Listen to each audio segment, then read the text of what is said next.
Good evening. Today's theme is something many of us have surely experienced at some point in our lives. The more we try to control others, the more our own hearts suffer. You may have felt this before. I asked nicely, so why didn't they do it? Why can't they understand how I feel? Surely they should know without me having to say it. These kinds of thoughts bring a quiet frustration, a sense of helplessness toward others. Whether at home, at work, or among friends, we live in constant interaction with people. And it's only natural that, in those interactions, we develop expectations of others. But when those expectations grow too strong, they quietly transform into a desire to make others act the way we want them to. And that desire begins to quietly and steadily eat away at our peace of mind. When people don't act the way we had hoped, our hearts become unsettled, and we lose our calm. Today, I'd like to explore how we might free ourselves from that suffering, and live more lightly, more freely, with the help of wisdom from Buddhism and ancient philosophy. Chapter 1. Why does it hurt? Understanding the true nature of that frustration. Trying to control others makes us suffer. It might sound simple, but this is a mental trap that many of us fall into, often without even realizing it. Let's say you're at work and you ask a junior colleague, "Could you have this document ready by tomorrow at noon? Sooner would really help if possible." You choose your words carefully, speak politely, and feel confident that your message was clear. Deep down, you expect them to take it seriously and prioritize it. But the next day, there's no update. You walk over only to find them casually working on something else. In that moment, a storm of thoughts and emotions begins to stir inside you. Why haven't they done it? Was my way of asking not clear enough? No. But come on, anyone should be able to read between the lines. That swirling discomfort you feel, at its core lies one thing: an unconscious desire to control another person. We often expect that our words, our intentions, and our feelings will be understood exactly as we meant them, and acted upon accordingly. We believe, without even realizing it, that others should interpret our message the same way we do. But the truth is, reality doesn't work that way. Other people have their own lives, their own values, and their own ways of understanding things. What you meant by "as soon as possible" might be completely different from what they understood. They may not have seen your request as important at all. This is where it begins, the gap between how things should be and how things actually are. And that gap becomes the root of emotions like anger, disappointment, and anxiety. You may think you gently threw the ball with your request, but inside, you were actually holding on to something much heavier. An expectation, almost like a command. And when that expectation is not met, you end up caught in a painful loop of blame. Blaming them or blaming yourself. This kind of inner conflict is closely related to what psychology calls should thinking. A junior should always follow their senior's instructions. My partner should understand how I feel. My child should do what they're told. These rigid, unquestioned beliefs, what someone should do, end up trapping us in unnecessary suffering. But the very first step toward freedom is this: understanding the structure of our suffering. Once we see clearly where the pain comes from, we can begin to loosen its grip on our hearts. Chapter 2, Learning from Ancient Wisdom, the Stoic Dichotomy of Control. So then, how can we free ourselves from this inner struggle? One powerful answer comes from the ancient philosophy of Stoicism, which was born over 2,000 years ago. Despite its age, it offers us a remarkably simple and effective compass for living. At the heart of Stoicism is a clear teaching. Divide everything in life into two categories: what you can control, and what you cannot. This is known as the dichotomy of control. Let's take a closer look. What we can control: our thoughts and beliefs, our judgments and decisions, the goals we choose to pursue, our own actions. These are all internal. No matter what is happening around us, we always have the power to choose how we think and how we act. What we cannot control: other people's words, actions, emotions, or opinions. The weather and natural disasters. Economic ups and downs. Our physical traits, like height. Events from the past, or the outcomes of the future. These are all outside of us. No matter how much we wish otherwise, we cannot control how others see us, whether they do what we ask, or even what the weather will be tomorrow. According to Stoicism, most of our emotional suffering comes from trying to control what we simply cannot. Take the example of a workplace. You ask a junior colleague to do something, but they don't follow through. How they interpret your request, when, or if, they act on it, these are all outside your control. No matter how much you wish it, you cannot move their mind or body for them. And the more you obsess over something you can't control, the more you suffer. What Stoicism teaches is this. Let go of what you cannot control. Accept it, without resistance. And instead, direct all your energy toward the only thing you can control, your own thoughts and actions. In this case, instead of saying, "Why won't they just do it?" ask yourself, given this situation, what's the best action I can take now? Maybe it's checking in gently again. Maybe it's clearly explaining why the deadline matters. Maybe it's deciding to take on the task yourself. The key is not to try to change the other person, but to adjust your own response. That's where your real freedom lies. This mindset acts like a compass. It doesn't erase the storms of life, but it helps you steer through them with clarity. Chapter 3, A Buddhist Perspective, Letting Go of Attachment. You may be surprised to find that Buddhism teaches something very similar to Stoic philosophy. In Buddhism, the root of our suffering is believed to be attachment. I wish things would go the way I want. Why can't people just do what I expect? If only they would behave the way I imagined, everything would be fine. These thoughts, from a Buddhist point of view, are nothing more than attachments to an ideal world we've created in our minds. We picture convenient scenarios. We hope reality will follow our script. And we become attached to that imagined outcome. But as you already know, reality doesn't bend to our will. According to the Buddhist concept of pratitya samutpada, or dependent origination, everything in this world exists through countless causes and conditions, intertwined. No single wish or desire can control the entire outcome. The world simply isn't that simple.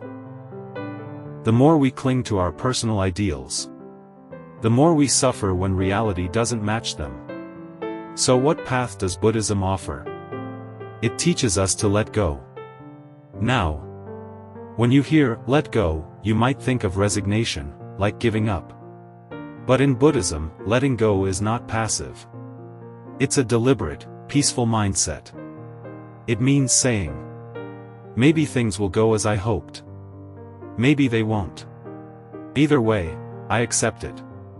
This attitude is called upekkha, equanimity. It's a calm, balanced state of mind that simply observes the flow of life. Not overjoyed when things go well. Not crushed when they don't. Just watching, quietly. Now imagine, if you made a request to someone while holding this kind of mindset. You might say, "I've communicated what I needed to say. If they respond, I'll be grateful. If not, that's simply how it was meant to be." They have their own reasons, their own circumstances. With this mindset, you no longer swing between hope and disappointment. You stay centered. You throw the ball. And leave it in their court. Your job is not to control their reaction, but to keep your own heart steady. This is the path to freedom from suffering. By letting go of attachment. Of course, it's not easy.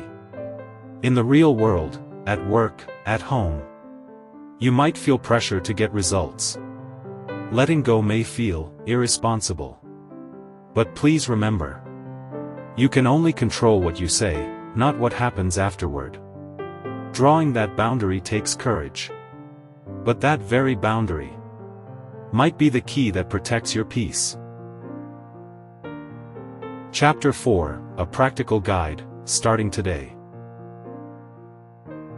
Speak, and let go. How can we actually apply this wisdom, to speak honestly, and then let go, in our everyday lives?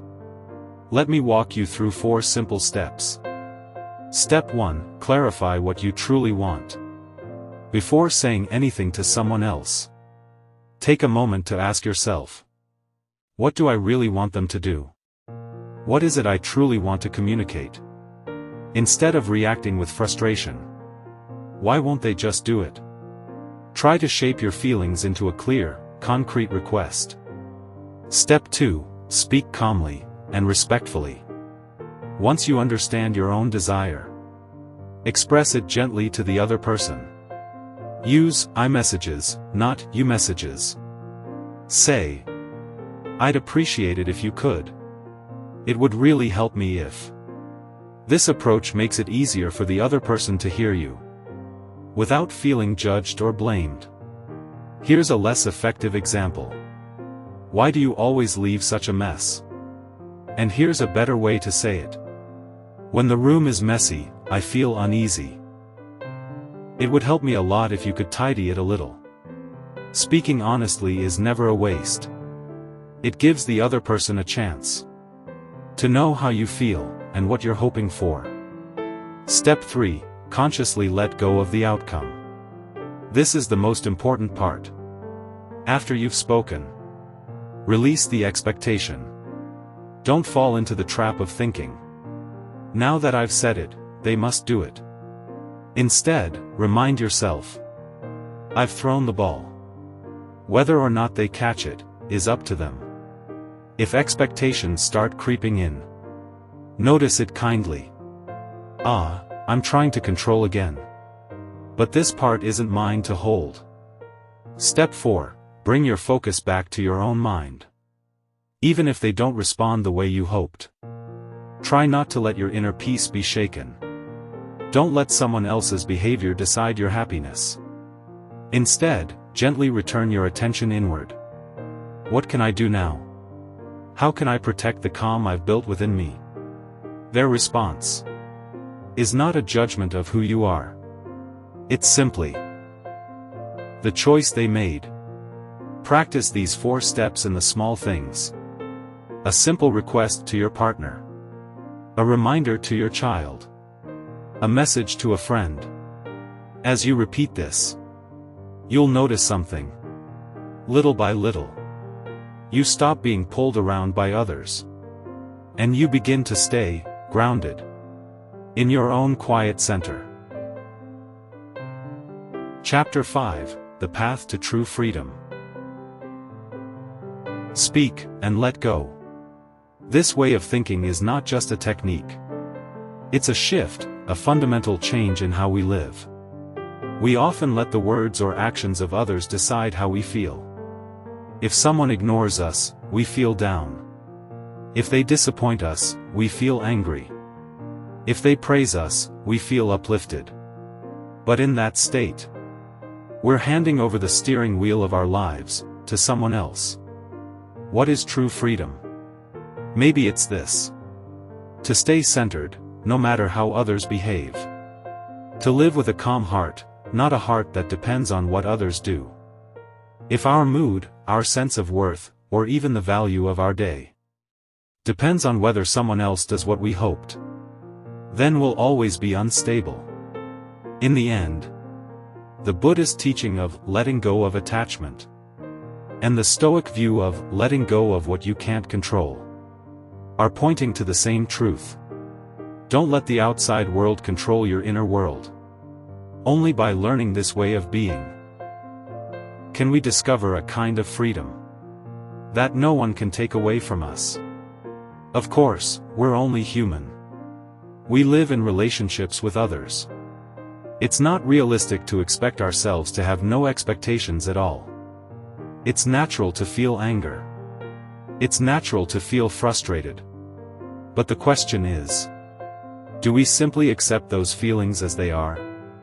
Or do we take one quiet step back and ask ourselves, is this coming from attachment? That small shift in awareness can, over time, make a big difference. Bit by bit, we stop being controlled by others' actions. We stop suffering from the gap between our ideals and reality. And instead, we begin to look at what's in front of us with a calmer, wider heart. That path is what leads us to true freedom. A kind of freedom that doesn't rely on anyone else. A quiet, steady peace that rises from within. Final chapter, in closing. Today, we've explored a path. A path that leads us away from the suffering that comes from trying to control others. At the root of that suffering was our desire to control people, and our attachment to the way we wanted things to be. To let go of that suffering, we turn to ancient wisdom. The Stoic teaching of separating what we can control from what we cannot. And the Buddhist teaching of releasing attachment, while remaining calm and centered. To bring this into daily life, we focused on one simple principle. Speak, and let go. It means this: to express what matters to you. Calmly, honestly, and with respect for the other person. And once you've spoken, to let go of what happens next.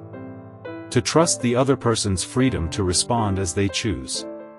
This quiet discipline, practiced over time, will slowly begin to reshape your heart. It brings with it a peace that does not depend on anyone else. A freedom that rises, not from control, but from within.